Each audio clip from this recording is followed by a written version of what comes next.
What about Mr. Bean now? Have you drawn a line under him? No more Mr. Bean? I doubt that he will reappear, but you never know. You must never. The people have spoken. Yeah, quite. But you know, you must never say never again. A film, as Jeff mentioned, that I was in. So you must never say never. But there does come a point when you feel as though you've done most of what you want to do with him. So. And because it's not based on language, because it's so physical, Mr. Bean, presumably it's popular everywhere. Yeah, it is. It has what we might call a global outreach. So, are holidays a misery? Can you go anywhere? Yeah, I can't go to many places where you're not recognised. It's the thing I find most tricky is when people don't recognise you particularly, but half recognise you. You know, it's that strange thing where they go. And of course that means they stare. They stare a lot, and they just look.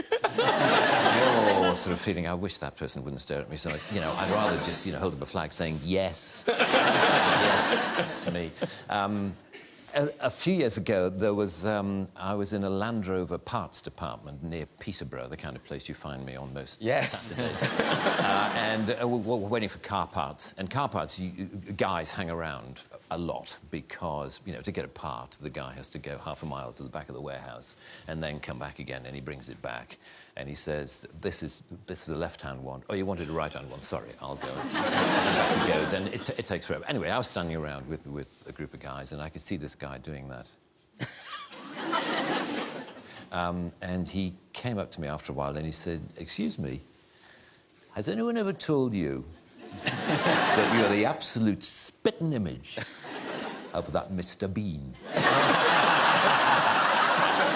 I said, "Well, actually, I am the actor who plays Mr. Bean." And he said, "I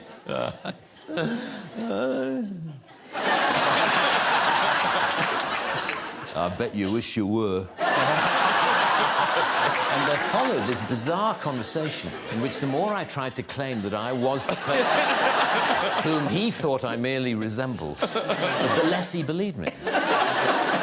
But what was funny was how close he thought I was to he said, "The resemblance is uncanny."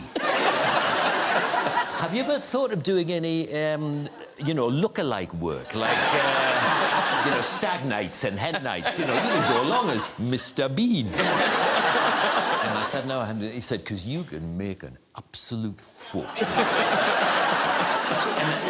And I could tell after a while I had to bring the conversation to a close because clearly not only was he not believing me, but he was getting quite annoyed that I was pursuing this line of "I am Rowan Atkinson" and clearly he thought I was this total arse who, just because I happen to look a bit like Mr. Bean, goes around the country actually claiming to be Mr. Bean.